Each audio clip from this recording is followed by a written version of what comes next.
is a call for referendum.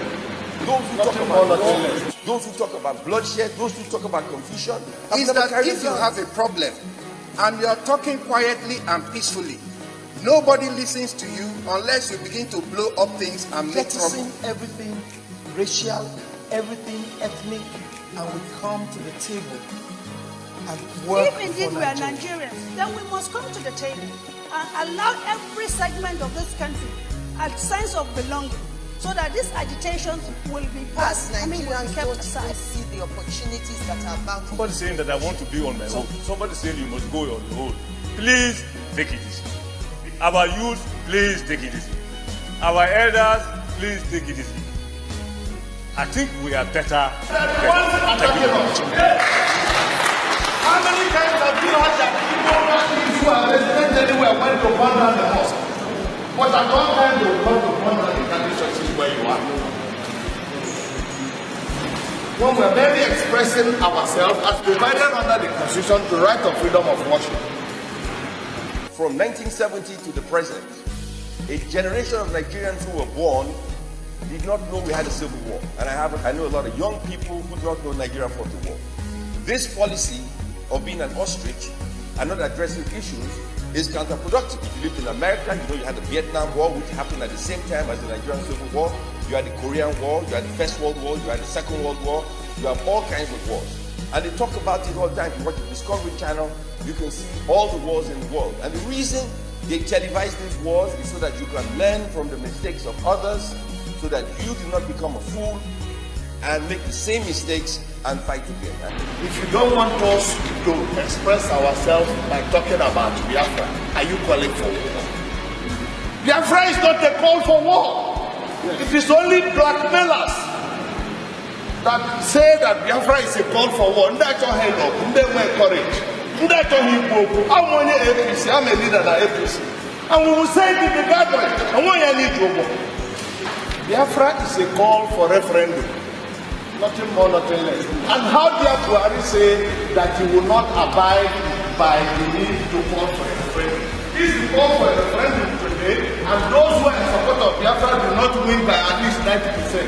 Our commission. So here we are 50 years later, talking about something that could have been avoided if the federal government at the time understood the value of history. So what? We erased the Civil War from our consciousness. So a generation of people do not know we fought the war or why we fought the war. They say the Igbos were marginalized, right? They fought the war, they lost. Today, they are the most industrious people in the country today. They are the richest Nigerians in the country today. One of the most educated people in Nigeria today. Yet, they feel marginalized. If you compare the Igbo man to the other sectors of the society, you would say the Igbos are very privileged because of what they have. Yet, a generation of Igbos say they are marginalized and they want to secede and they want a nation. Well, yes, a young generation of people who have never seen bloodshed, war, destruction, people being killed, amputated, families being divided, sure they can think like that. But what have we done as a nation to educate them about the destruction of war? Absolutely nothing. We do not teach this in our history books. We do not tell our children what war is all about. It's easy to talk about war. How many people have carried a gun, an AK-47, a machine gun, a machete? How many people have carried a gun? How many people have used a gun? How many people have fired a shot? How many people? Those who talk about war, those who talk about bloodshed, those who talk about confusion, have never carried a gun. So how do they know how people die? Referendum is simply to put a box through. Those in support, yes. Those who are against, no. Put the two boxes.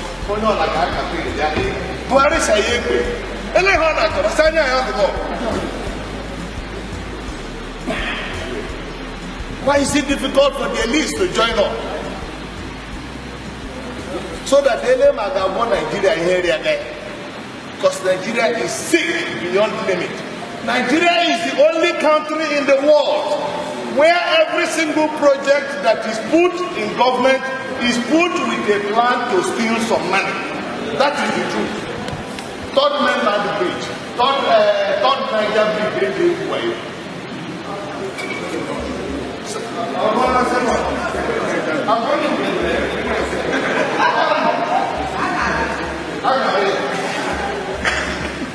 Every year, the second Niger bridge, Obasanjo, second Niger bridge, Yaradua, second Niger bridge, Jonathan, second Niger bridge, Buhari, second Niger bridge. Second Niger bridge, Wasting blood, and yet here we are debating a subject that we as a nation should understand. The educational system does not teach it, and our people do not understand it, and the federal government of Nigeria do not recognize it. And so my position is different. If the federal government do not recognize a fundamental problem in our educational system, a fundamental problem on how television is viewed across the country, then we have a fundamental problem. So what we are saying in summary is that it is not true that the laws of Nigeria do not give us space to agitate for our rights as a people.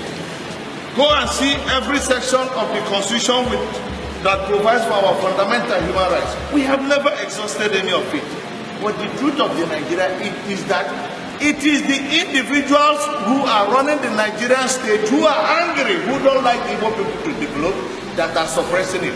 Today they are saying that the trailers in Apapa are making life difficult in Apapa, correct?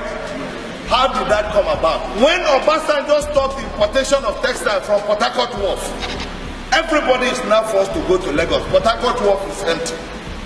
If you allow those people who are importing through Lagos to all pass through Port Harcourt and the Calabar and the Warri, you wouldn't have that congestion in Lagos. They're making it seem as if solving the gridlock in Lagos requires rocket science. It's not. There is suppression of business interests aimed at suffocating Igbo. And we must be bold to address it. Because unless we do so, we do not work. And we must address the problem at the source. What is the problem? We are the problem. It could be Biafra today, it could be South-South tomorrow, it could be North-East the other day. It doesn't matter. The problem is we are not addressing the problem that unites or divides us. And this must be addressed. Our educational system is one of the worst I've ever seen in anywhere in the world. It is terrible. Our policy on information makes no sense whatsoever. And here we are talking about an impending crisis. Today, a lot of people are happy celebrating that Dangote is the richest man in the world. He's not richest in nothing. When you are given a monopoly to import cement, and the Ibeto is stopped for many years so that only you will have a leeway, and then you import the whole flour, and then you import all the sugar, and then you import all the salt, and they stop it, and they give you a waiver. Even if it's a moron, you will be the richest man in Africa. So all the monopoly legislation that is in Nigeria, we must fight against it in the spirit of Biafra. And we must work to take advantage of it. Because the truth remains that we have a voracious appetite for education, we have a voracious appetite for entrepreneurship, and we are strong believers in the right of our women.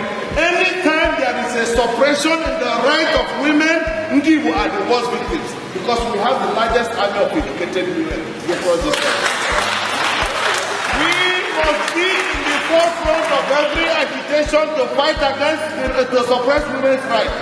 Our women should not be like Buhari's wife. Their position is not in the kitchen.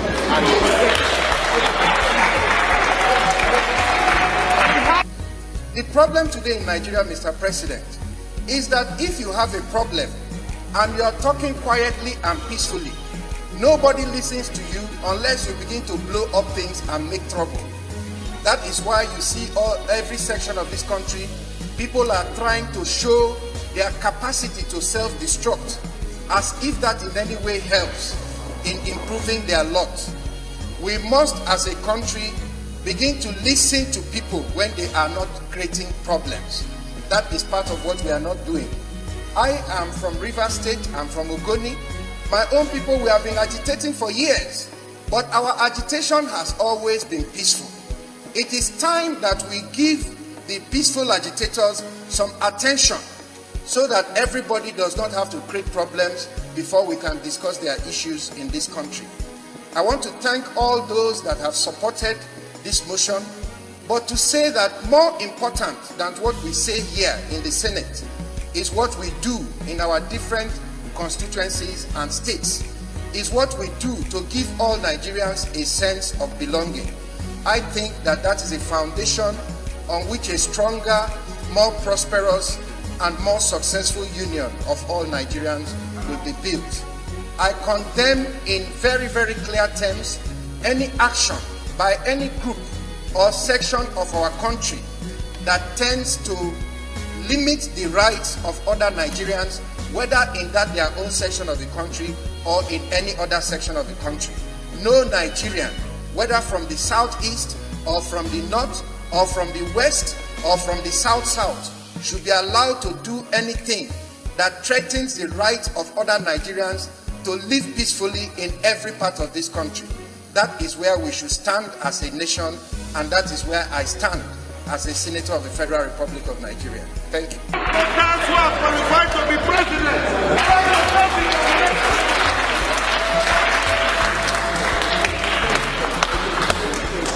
And in case you forget, because I will close. One commits an offense if there is a law written down clearly. Show me any law that says you cannot hang a Biafran flag in Nigeria and that will be guilty. Show me any law. Nowhere. So they have the right. So is there a law against the color or the design or the distance? Supposing you paint your car the Biafran flag, would they arrest the car? Supposing you paint your house the Biafran flag, would they arrest the house? So what is the offense in hanging the Biafran flag? What of the hero here? And I must say that we must find a way to begin to enjoy this right, start taking advantage of our legal system, and bringing all this over 10 billion naira we waste every year to train our children out of Igbo land back home. But I will conclude by saying that we must work hard to save this language. If the language continues to die at the rate it's going, I know now. Let's go, I said it. Oh, no, no, you will be making better to you. Making better to you, they can. When you are better to you, and they will surely goodness and mercy shall follow me. How can you pray in Igbo and then we surely goodness and mercy shall follow me? I have asked them in different Pentecostal churches. Surely I will pray. That is the last verse of our Roman 23, which we all learned in the primary school. Next year, if the man they break about so nobody learned it. Why do you say it in English after praying in Igbo? It is very, very crucial for us as Nigerians to live in peace and harmony. And I believe that our fathers and the patriarchs and matriarchs of our great nation has really looked into that before they came up with our motto for our coat of arms. But I will add only a personal experience that I had just only recently. I was traveling from a flight from London to Lagos, and I looked around in the cabin. I saw a lot of foreigners around me, and that tells me that something is happening in Nigeria, but only Nigerians cannot see it.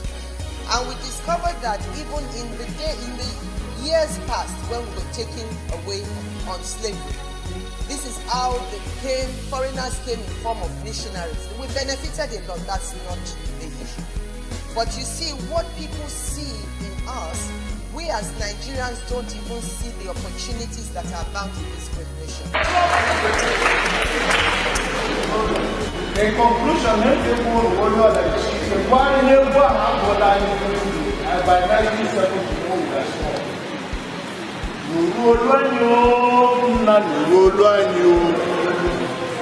Nuru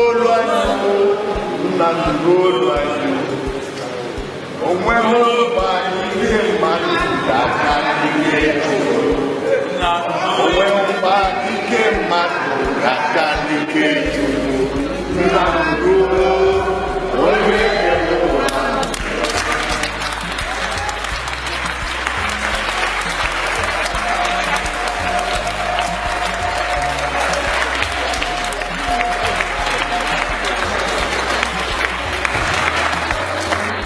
stanza of our former national anthem.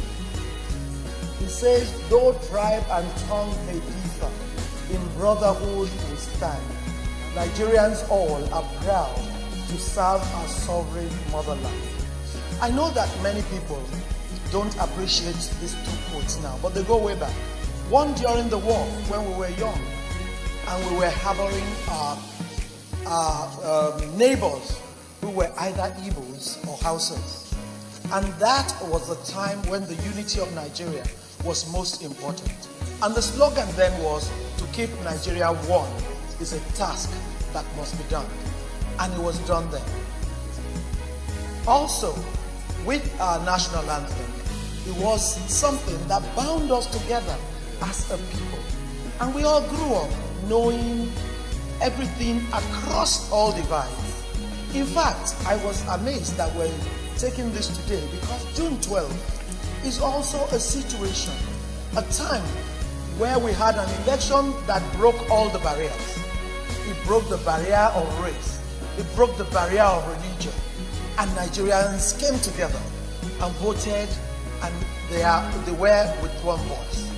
Also, a situation here in the Senate where when the issues of unity and development that concerns Nigeria comes to the fore, we all jettison everything racial, everything ethnic, and we come to the table and work for Nigeria. I believe that is what Nigeria is about. I believe the God that put us together in his wisdom knew that we needed to work together. Then what's up? I was told about the civil war by my father, who was conscripted into the Nigerian army, and has told us that there is nothing that is more than unity, peace, tranquility, and living harmoniously irrespective of our diversity. The Northeast, the North Central, and the Southwest.